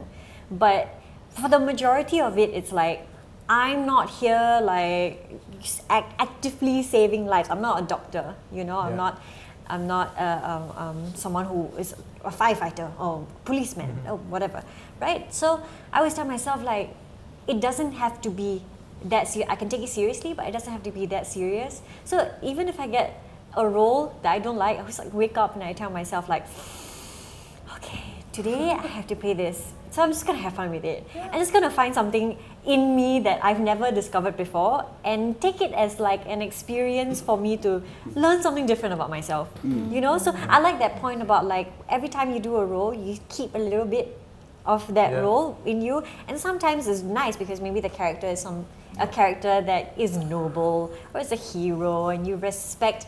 If this character were a real person, you respect them. Sometimes they're not so nice. But then I think, again, going back to, I think what you shared also, like finding the realness of the villain or this character that's not so good, and then having some kind of empathy for them, I feel like helps, because like most villains were created. They weren't like born, like no one's like born just like I'm gonna kill everyone, you know, like I mean sure there are mental disorders that can cause that, but that's a very rare situation. Yeah, so I just tell myself like we're all victims of our circumstances. exactly. So I tell myself whenever I have, you know, had to perform as characters that I'm like, oh god, this character is so whiny, this character is so annoying, this character is bratty. Why do I keep getting these characters? And then I'm like, hey! Because maybe you don't see it in yourself. Yeah, exactly. And then you know, you have to reflect like self-reflect it a while. But also it's like, you know what? I cannot bring myself to be that whiny or that bratty in real life. This is my perfect opportunity to do that. I get a free pass to be as annoying as possible in this character, and it works out. Yeah. You That's know? what it is. You have to have fun with whatever you do. Yeah. Even no matter how toxic or hard the character is, you have to have fun. Yes. That's the point, right? Is to enjoy it. It's called a play. You have to play. It is a play. You play. You play a character. Exactly. You're playing. I mean, in the recent Provocative as well, that character that I played was, angled to be a bimbo, to be a very simple thing. And that's, as you know, that's completely opposite of what I am. Yeah. So, I mean, it's just playing, right? It's just finding a facet of yourself to just perform and play and do things that you never do in real life anyway. And sometimes you find very interesting aspects of yourself, like they never expect. For instance, in Kin, I played this Rachel's character for a really long time, 3.5 years. But the truth is, when I auditioned for this character, I didn't understand her at all. And they gave me 3 characters to audition for, and this was a character that I really just couldn't understand why she was in this way. Right. But so I took more work to research and to prepare for the role and all that. And in the end of the day, that was the character that I got. So obviously, there's something that other people saw in me that I didn't see in myself. So just try and never know what turns out. I think the challenge can be quite fun also. It's an adventure, it's a puzzle. I think you shouldn't take yourself too seriously also. If you want to be an actor, you must be serious about your craft. You must be serious about what you put out because it's bigger than you. The work always has to be bigger than you, but you have to understand that it's play. You're playing something. Thank you for leading into that. Bigger than you, right? So that's this notion, right, that you have to be a team player. So many people on the production, not just you, stop being a diva, that sort of thing. So has there been an instance where you had to advocate for yourself on set, like say no to something? It can be anything, we're asking you to do something extreme, safety, character-wise. Did you do something or did you speak up? Did you have an instance like that? Anybody around the table? Yeah, many times actually. I always speak my mind. One thing I am not a big fan of is, I'm just going to say it, huh? Why not? I'm not a big fan of when we go on a set and it's a predominantly English set and everyone is speaking in their mother tongue. It really pisses me off because this is not a Mandarin set, nor is it a Malay set or a Tamil set. We're here speaking English, so let's all speak in English. So I will purposely not respond sometimes. I say, oh, sorry, y'all talking. Then I start talking Tamil. Why not? Why not? I mean, it's a free world, right? You can speak in Mandarin, I can speak in Tamil. And I say, y'all talking in Mandarin, how am I supposed to know? that let's all have common consensus. This has happened when I was a young actor and all so on and so forth and everything. So sometimes you got to advocate for certain practices, certain way people see you. And I think a lot of minority actors go through it also. Sometimes you arrive on set, and especially English-speaking set most of the time, I've had the pleasure of being part of when, as a young actor, when I was coming up and everything. Sometimes there's also this whole stigma of like, this actor is coming from another channel. It's coming from us, and don't think too much. It's coming from Surya. You don't think too much of the actor. They're not. And then when you go in and you do your work, and then like, oh, okay, and then they So sometimes you got to stand up and tell them, don't play into the stereotype. Don't think I'm less off because I come from another channel, because I'm an ethnic actor, because I'm not from. Unfortunate, but it's true, and we all have gone through it. So. Sometimes you just got to stand up and speak for yourself, speak for your welfare. Welfare is another thing people overrun sometimes, and they don't give you food or time to eat. There are some sets that you have that, and we don't have a union, so and sometimes people don't know when to stop, don't know when to give a break. They go on, and I understand the artistic liberty and everything, but if you feel like you have to stop and say, hey, we need a break, we need to eat, we need this, we need that. So I have, as I've gotten older, I have asked, we need this, we need that, we need this. Yeah. So even for theatre, for the longest time, I always thought, I stopped taking projects that clash with Deepavali. Yeah, because I feel like I don't want to be working on Deepavali. I want to be spending it with my loved ones. When I was much younger, I used to work on Deepavali. When you're a young actor, you want to make it, you want to put yourself out there and everything. You work through the holidays. But then I realized actually, I'm not working during Chinese New Year, so I'm not working during Deepavali. Yes. As simple as that. Yeah. Okay. How about the rest of you? Any places where you had to say no? I had a situation where I regretted not saying no. It was an outdoor shoot. It was blazing hot. It was so hot. Sweat was one thing, but I couldn't even open my eyes because it was so bright. And for some reason, we were shooting in direct sunlight. Like the sunlight was right there, and I had to look at my co-actor, who, by the way, was also really tall. So the sun is right behind, right next to his head. So I'm struggling to open my eyes, and I kept, saying, I would mention it a few times, like I'm sorry, like I can't open my eyes, it's really too bright, it's really too hot. And I think when you keep saying like, can I have an umbrella, can I have a fan and all of this, I also catch myself because I don't want to seem like a diva. Like, where is my umbrella? Oh my god, it's so hot, I'm gonna like catch a tan or whatever. But the reality is that I will catch a tan. And I've had situations where in that one episode, from the beginning of the episode, I'm one shade, and at the end of the episode, I'm another shade. Yeah, I have it all the time. Because I tan easily. So then I'm constantly straddling between this. I don't want to seem like a diva, and I don't want people to think like, oh my god, Juliana is such a, she's so fussy about being on set, let's not work with her or whatever. I catch myself thinking these things, but at the same time, that is true. And then the more serious thing, which is you were under the hot sun, you were exhausted. We were under the hot sun for like 4 or 5 hours. Immediately the next day I had a terrible fever. I was sick for 4 days. And then in the end I had to miss some shoot days because we were shooting for a few days, right? I can't because now I'm sick because you put me in the sun for 4 to 5 hours. And it was terrible. I was sunburnt. My eyes were like watery the rest of like the next 2 or 3 days because I think I was just trying my very best to look at my co-actor who was right next to the sun, and it was just a horrible experience. The damage could have been a lot worse, obviously, but I realized at that point I should have said something. I should have said, no, I cannot work in these conditions. These are terrible conditions. And we were like running and I was supposed to fall down, so it was also a physically intensive scene. And I was wearing heels. So you times that by 10, all of that. So I realized that was a mistake. So then now when I'm on set, I pay, I guess, more attention to being outdoors. And I realized it's better to be a little bit whiny about, like, guys, it's really very hot. Can me and my co-actor get an umbrella while we are waiting for them to set up? And sometimes it's like a culture thing. Some movie production companies are really more Don't be gung-ho. politically correct. More gung-ho, more gung-ho about their PAs will come with the umbrella and will like offer you water like every 2 minutes, you know. And then there are some that's like you are on your own. You take care of yourself, so you have to take care of yourself.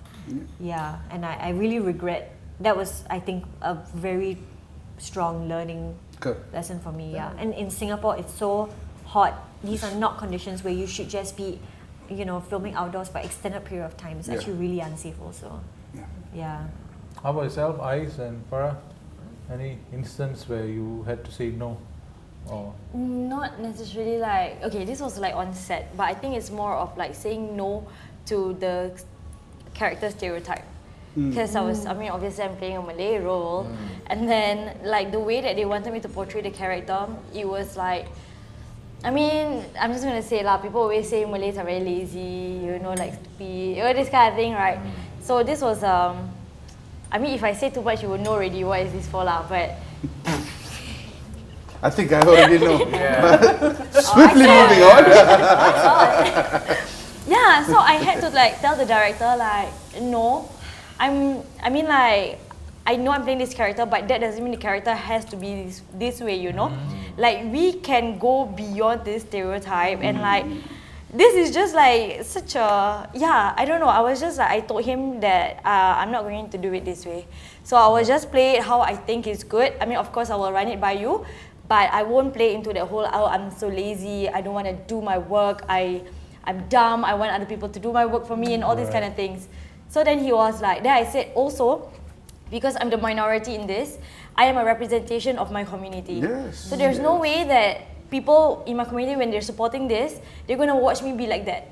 Because I am a representation of them. So I told him no, I won't do it. So then that's when he was like, oh, okay. And sometimes the directors will respect you for that, because it happened to me once for a theatre play. They wanted to cast and they say, can you speak with an Indian accent? And I said, what is an Indian accent? And then they were like, I said, where's his character from, firstly? Because if he's someone who's supposed to be from mainland India, then maybe I'm not the right person to cast, So then they say, no, he's Singaporean, he stays in Singapore, Singaporean Indian. I said, I'm Singaporean Indian, do I speak with an accent? Then they're like, no. So I said, so what is the goal of this character? The character, he's funny, fun-loving. I said, I can be all that without having to speak like this all the way. Yeah, so I'm like, sometimes you got to fight against it. And when I told the director that, the director was very receptive. And it was like, and that got me the job. The fact that I spoke up and the director went like, you know what, actually, let's give this person the job, because the person has the capability and the ability to want to explore and expand. So, sometimes directors will respect, and good directors will respect your opinions and your choices. Yeah. Right. Okay. No, I want to keep Laura for the last because I have a very loaded question. Okay. I'll say for me it would be the lack of intimacy coaching. Right. I'm sure, because many times I've been lucky. I have amazing female co-actress when I'm playing a scene with my wife or my girlfriend, whether it be, a gentle scene, whether it's a more physical scene or whatever.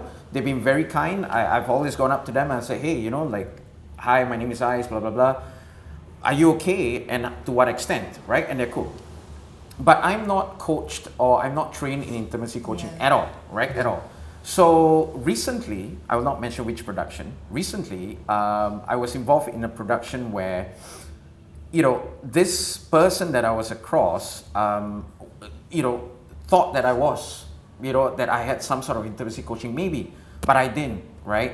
And so it became a very awkward thing, because somehow what I was trying to achieve did not come through, right? So it became more like maybe she felt like I was too intrusive, or the way I was touching her or holding her, we're playing lovers, right? But it's too, how do I put this? It's too exploitative, or it's too, so I started being very doubtful, and I started to become very, very conscious. And as all of us would know, once you get there, that's the death of the performance, right? Because then, you are holding yourself back and all that. So it was a very uncomfortable experience for me. And I'm very, very sensitive when it comes to the way I interact with a female or whatever, right? Just because I don't want them to feel uncomfortable or that I'm trying to do something or, things like that. I'm trying to be professional. So I find that the lack of intimacy coaching, at least for someone like me who's not trained in intimacy coaching or techniques at all, very alarming. It's after this experience where I felt, maybe I should start requesting, can you all get like an intimacy coaching? Or can we rehearse? The scariest part is when it's not rehearsed. Yes. And then you say to that person, you say to the director or the co-actress, like, hey, I'm planning to do this, I'm planning. And theoretically they understand, they say, okay, but when it happens, then they feel a certain way. Then I feel awful for making them feel that way. You know what I mean? So then it just spirals out of control and becomes a very not fun journey, which is what we're supposed to do, right? Play and have fun. It's not fun for me, you know what I mean?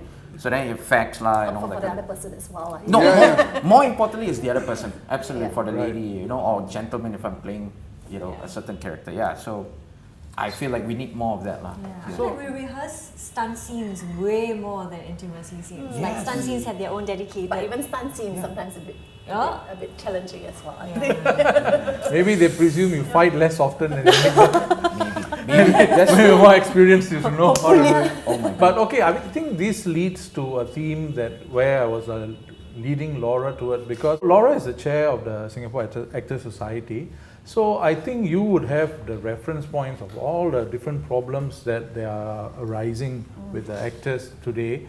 And I think one thematic issue is like that there's no prep, there's not enough care for the actors. So do you feel that there are any persisting issues for actors today? I mean, care comes in a lot of different ways, right? Yeah. Care for actors is very important. So one of the main care issues is actually in terms of professionalism, in terms of career contracts, there's legal care, contracts, payments and all that. And sometimes a lot of actors don't get paid on time.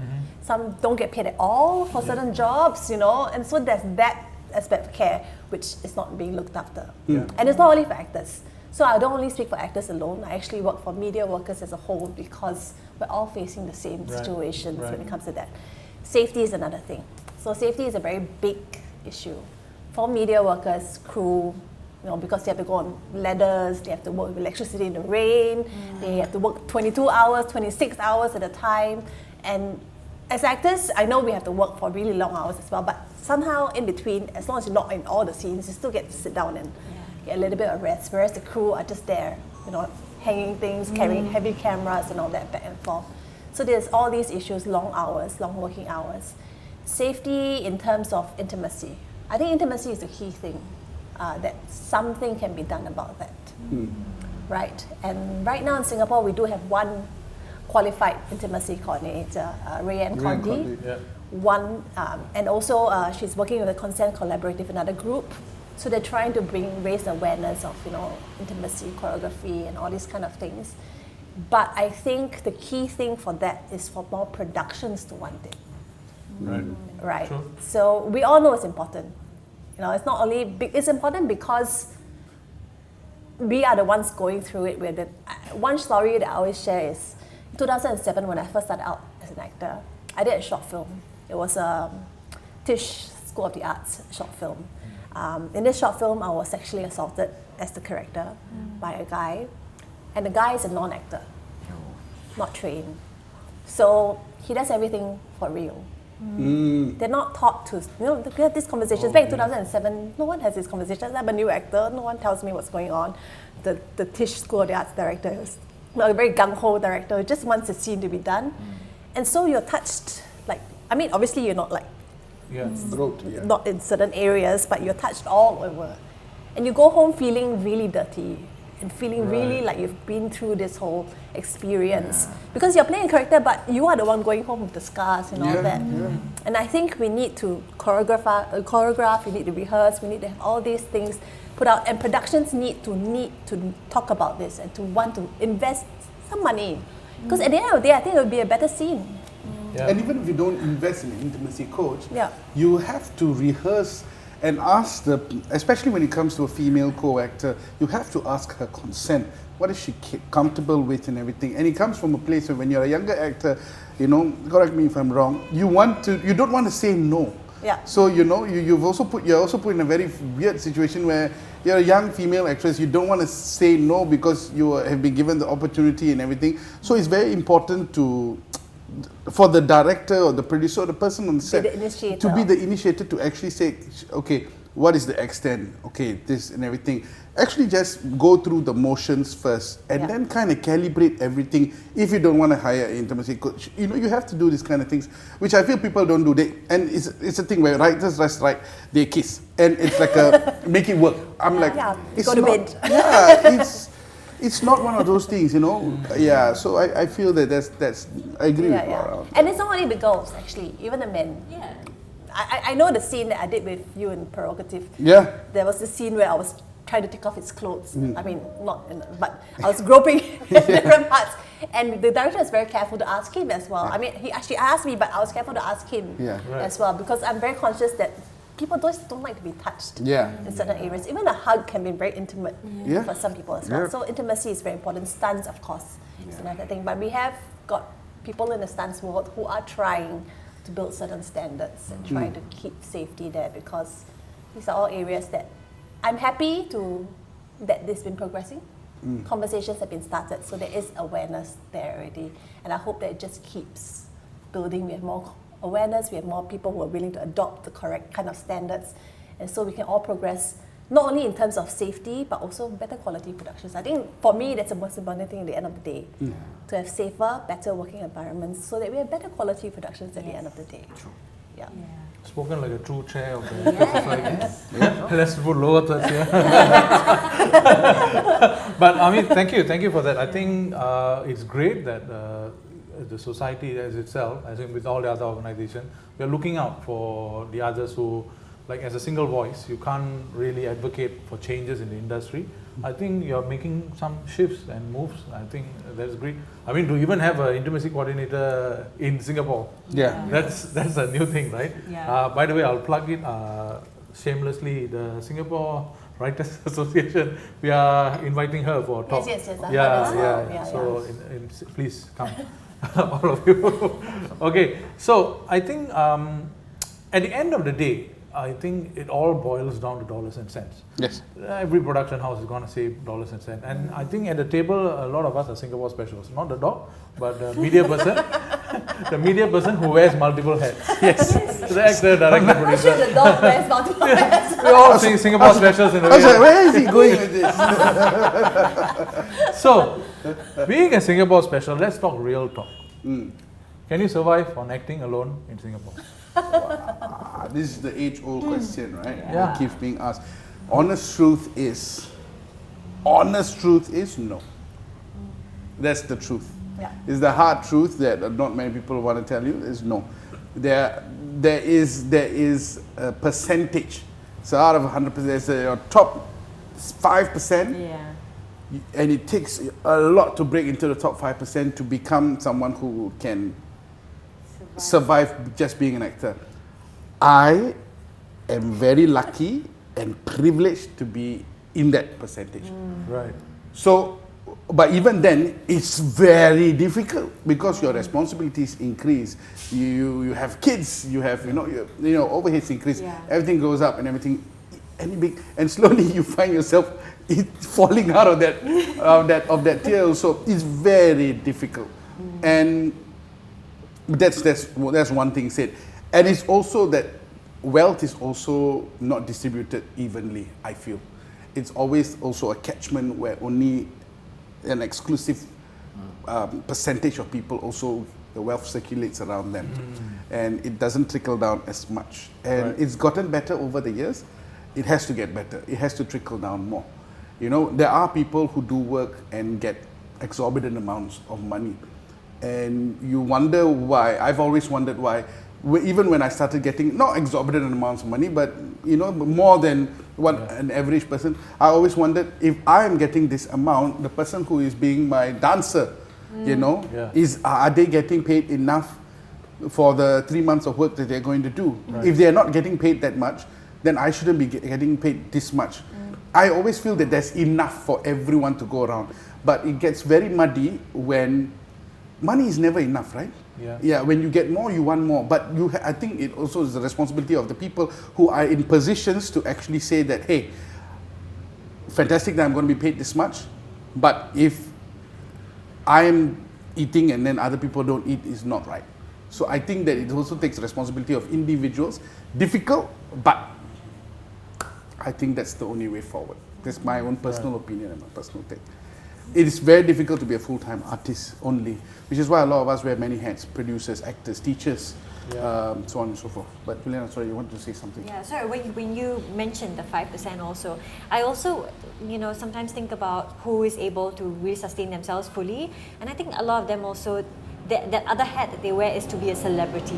And I think those two are very different, very different. Yeah. You can be an actor and not be a star. celebrity. Yeah, so it's either a star or a working actor. You have to choose at one point in time. You know, and then we also have to remember that means that they might not, the really up. They may not even be earning money solely from acting. It could be like a lot of works with brands, a lot of, in a way, somewhat of an influencer role, but more, working with outside companies and all of that. Ambassadors, yes, thank you, which pays really well. I mean, if you're already up there, right, and you're a household name, then of course you are the person, and they will pay you lots of money to do that. Because And to be honest, a lot of the full-time artists in MediaCorp even, they have to supplement the income with all these endorsements. Yes, because the income itself is not as high as people think. Right. You know, the Hollywood and the millions of dollars. They're staying in HDB flats and all that in Singapore. We stay in HDB flats, guys. I mean, a lot of people think that you've got like money like the former president of Singapore also stayed. We know GCB, know all these things. We're still staying in HDB flats. And the ones who manage to, earn lots of money, they supplement that by other ways. So it's like, it's not just acting. Right. So it is hard, but It is. So talking about brand endorsements, let me jump to you. I mean, you work with, if I can say, you work full-time with TikTok, and I mean, you would have seen your fair share of like influencers, and that's who's dominating the domain now. So what are your thoughts about like acting, and then influencers, encroaching into this acting sphere? Oh, she's gonna lose her job. Why are you? No, I feel that like I've seen all these like influencers acting, not just for TV, but okay, on social media, they have their own skits, whatever, go ahead, like it's enjoyable, it's like bite-sized content and everything. When it comes to actual TV work, I'm not saying that they shouldn't be in it or whatever. If you have the talent, of course. But at the same time, we have other local actors that are so talented that are not getting the same opportunities just because they don't have the same number of followers, Because I feel that right now, local TV, they try to get more influencers on board because they want to like reach that audience, that group of people, that demographic. I don't necessarily agree with it. Short-term solution. Yeah, it is. It is a short-term solution for sure. The thing about influencers is this. Okay, I always believe that we all start somewhere. Influencers too.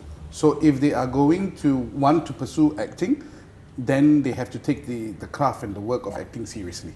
So I'm not against influencers coming to become actors, but it's not you don't take it as like a side gig, as a hobby.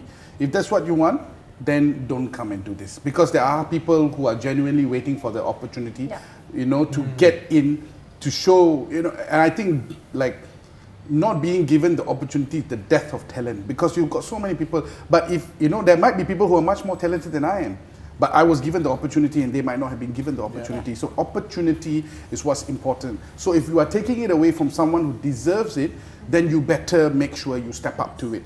So if you are not going to put the time, the man hours to improve yourself as an actor, then don't come into the sphere. But I think actually there's also this perception that anyone can act. That's the thing. I think that's the thing that is, making all these influencers and people on the street coming in for commercials and castings and then going out as a hobby and a part-time thing, because there's this perception that any person on the street, as long as you can say the lines, you reach the blocking, you look fairly presentable, you can act.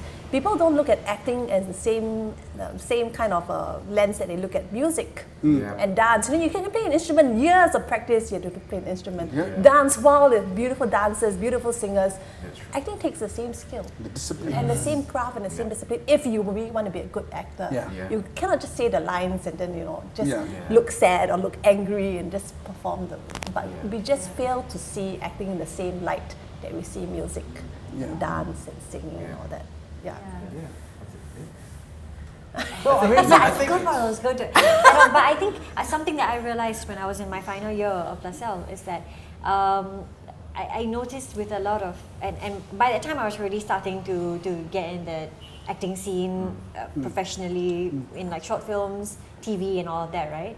That I realized that when you go to like the final year shows, the people that are coming, they are not the producers or the writers or the directors that have making power to cast talented actors who also, acting is one thing. Some people have a natural skill of acting, and we cannot discount that. And there are people who have received training that are maybe still struggling to find their craft. All of these things can be true, but then there's also like the work ethic side of it. To understand that when you come on set, it is a job. Yes, you can have fun and all of that, but it's not you come here for play and while we are rehearsing your lines, you're videoing yourself, you're taking selfies and everything. It's those things can happen, but do the job first. So I'm always confused. Like you go to and I was recently at the current third year LaSalle acting grad show. Titus and Veronicas. They were amazing. They were. And I looked at the audience. I'm like, they're young. They are fellow friends, family people. Where are the people who have the decision-making powers who come? So because they are looking at Instagram to find their talents. No, but the day I did go, they had a lot of producers and directors who came to watch that show, the grad show. So that's good. And I think that's one of the biggest difference between the UK and the States and Singapore. It's a very big difference. It's a big difference because we don't respect I feel we don't respect the stage as much. Which is a pity because. Stage is where you find your actors. This is where you find actors. But actually, I feel Singapore's theatre is flourishing. It is flourishing. Now it's starting to flourish, but that's why I mean TV. Like when you go into film and TV, I always believe in this one thing. There are actors, like what she said, you've got trained actors, untrained actors. There are some untrained actors who have worked with phenomenal actors. Phenomenal actors. The only difference between a trained and an untrained actor is the skill set. Like you go to school, you get extra skill sets, tricks that can help you along the way. The structured structure, but you have to learn how to play the game. It's like football, right? The difference between Messi and the other 10, is that Messi's got extra skill sets, that's all. But the other 10 also know how to play football. You get what I mean? You got to learn how to play, you got to know how to play. So that's the difference I think that we get in Singapore and in the world. I think we have to focus back and realize that if we want good content to go on TV, we have to understand that we have to go to the source, the creators, people who are learning the craft. It only makes sense. Yes, you can embellish it with popular people and your celebrities and your TikTok influencers. They should be the embellishment and not the core. That's what it has to be. I think to add on to that, brilliant points. I mean, I think I echo what a lot of you are saying in terms of there's a distinct lack, firstly, of respect for the craft of acting, right? Like imagine someone just walking into a restaurant and say, I can cook, because I got followers. I just throw oil. I just throw oil. I mean, cool, you can do scrambled eggs, but it doesn't mean that, you could cook like Wolfgang Puck or whoever it is that, And I think also there's I've seen even with actors, there's a distinct lack of desire to grow. A lot of times, I mean, I'm lucky I know some of these people here and they're phenomenal. With some of these influencers, they have the same mindset as some of these actors where they think getting cast means that's the end of your work, right? And I've seen that. I've seen they down tools because they got the part.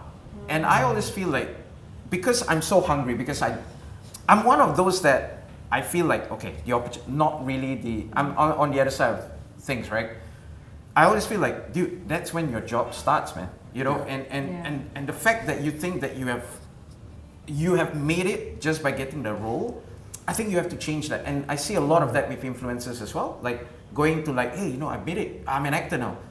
Dude, you, It right? kills me when their Instagram handles become actor.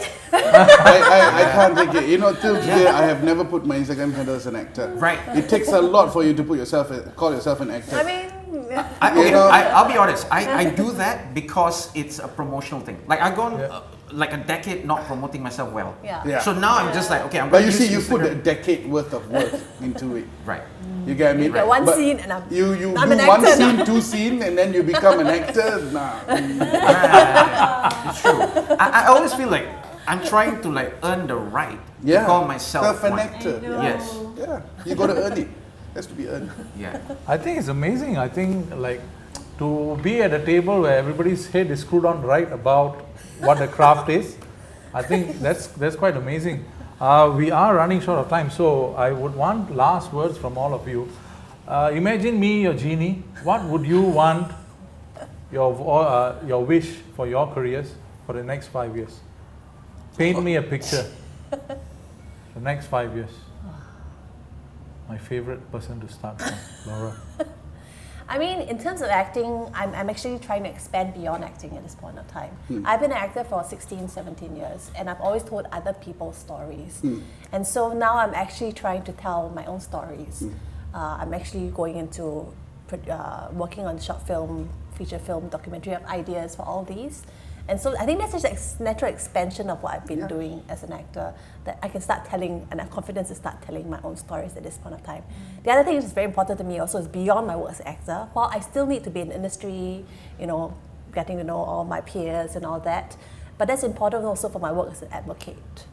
I fell into this role, not of my own volition. I was like, you know, just pushed into it. But I think it's important to keep going as long as the industry needs this voice. And so it's important to be a practitioner, to continue acting. So I do a lot of school shows, more live events at this point of time. But to really be in the space so I know what's going on the ground and I can bring the relevant concerns, raise awareness, educate people, you know, all these kind of things. That's my kind of, not quite a 5-year kind of a thing, but that's kind of the direction I'm going towards, I would Okay. say. Yeah. Cool. Amazing. Nice. Yeah, so I'm fortunate because I also have a film TV production company. We just started. Yep. We are relatively very young. So for me, like, it would be amazing, firstly, to, as a production company, to really make content that goes global or international stage, just to show that I've always had this thing where I want people to respect Singaporean actors and Singaporean filmmakers. You know, I've had this thing like, if we walk down the street and you say like, oh, that's a Singaporean actor, people are like, oh, they shrug it off. And I always felt like, you know, people should respect actors and filmmakers. So I want us to be on like the global stage or whatever, just to show people we've got so much talent here. Yeah. And then as an actor, you know, to be able to do, you know, more characters, you know what I mean, like characters that be enjoyable for me, that be fun, like to be fulfilling. That'll be good. Yeah. So that's my plan. Brilliant. Juliana. Honestly, I have no idea. I don't think I'll wish for anything. I think where we are going now, the trajectory that we are going, the conversations that are being had, I think they are good. Obviously, I want to say, you know, I hope that our local TV gets, you know, enough, as much respect as maybe some of the shows on Netflix or like HBO or etc. etc. But I think with the next generation of filmmakers and producers, I think we'll get there. I'm taking a more hopeful stance. So it's just, I think, a matter of time. Yeah. Well, I think it's very similar to I have my own production house, so I want to tell my own stories also, produce content that I feel that can put us on the global stage so that we can really push and strive for excellence. As an actor, I would like to start doing roles that make me happy and that is important for the artistic canon of Singapore. I feel that that's what's important now for me, you know. So these are the two things that I'm constantly working on, and hopefully to bring Singapore and Singaporean actors and the works that we do to a more global audiences. Yeah, that's basically it. Okay, for myself, I think firstly, more people to start supporting our local productions. That's also for TV. I mean, mostly I do TV, right? But more budget for like whatever they're producing. That's one, and another one is based on my experience. I think they really need to reduce some of the restrictions that they have because it really limits the creativity. I feel like sometimes the rules are just like it doesn't really make sense, you know. Yeah. I mean, yeah. Okay. So apart from that, I think just hopefully. Yeah, I do want our own like local films to make it to like the big screens and everything. And I see that like for example our neighbor Malaysia, they have so many movies and they're like doing so well. Indonesia even goes up to Netflix and the movies are so well made. Why can't we do something like that? You know, we have a certain type of movie that is made every single year. Okay. If we can do that movie, how about instead of doing that movie with that money, how about we put it into something else? I think you were in one of these movies. Oh, don't give it away. No. No, I think the thing about Singapore is we divide between mainstream and art Yes. too much. Yeah. We need to kind of start to melt. Yeah, it is that amalgamation. It needs to be you know? artsy, but yet mainstream at the same time. The Absolutely. commercial, Yeah, like Indian cinema is struggling with that also. But I think we found a very sweet spot, like the commercial masala and but with It's art, still you know. art, correct. Actually, yeah, that's also the reason why I feel hopeful is because I started to realize that there are certain shows that are on Syria that are a little bit more, I want to say experimental. Because I was recently, last year, I was in a telemovie and it was not at all the kind of plot that I think would be on Syria. It was about like time travel, it's about like breaking the time-space continuum. Paradox. Papahan did another one also. Yeah. So yeah, with film companies like Papahan, and then when I did Paradox with Echo, this was interesting. Sure, audience were a bit like, ngapa ni? Like they don't really understand, you know. But exposure changes people, and I think that's Educate. important. It cannot just be the same thing because they get used to it, they expect a certain thing. But when you introduce little bits of something new, it gets them exciting. Like it's not at all something my mom would watch, you know. It's a little bit more Christopher Nolan kind of style. I think that's what they were going for. I think my mom has watched a few Christopher Nolan. I don't think she fully understands what is happening truly, but to her she sees there's some kind of drama. It's interesting, right? So it's that kind of like levels of exposure that I thought, this is actually really exciting. Arguably, if I weren't acting for Syria, I wouldn't really watch Syria. That's the honest truth because it just simply doesn't appeal to me and the things that I'm interested in, the artistic styles that I'm interested in. But then when I learn that these things are made, it makes me interested. So now I religiously wait for Papahan's next show. You know? So then that's the one step to increasing viewership because then I have friends who are like, they watch that telemovie because I was in it, how nice of them. And then they're like, wow, this is actually interesting. It's not like it's not like a melodrama, you know? There are a lot of things that's going on in Vasantham and Surya that are amazing. So watch it. So that to me is, I think, exciting. I think we're starting to see the Okay. Does everybody have tea in their cups? I want to raise a toast, please. but just a little bit. I do have some. Let's see a bit because they don't have a bit. For yourself. For yourself, please. Oh yes. Yours is complete. Farah, you have? I do. Yes. Enough. Enough for Toast. Okay. Let me raise a toast to thank you. what I feel is a very bright future.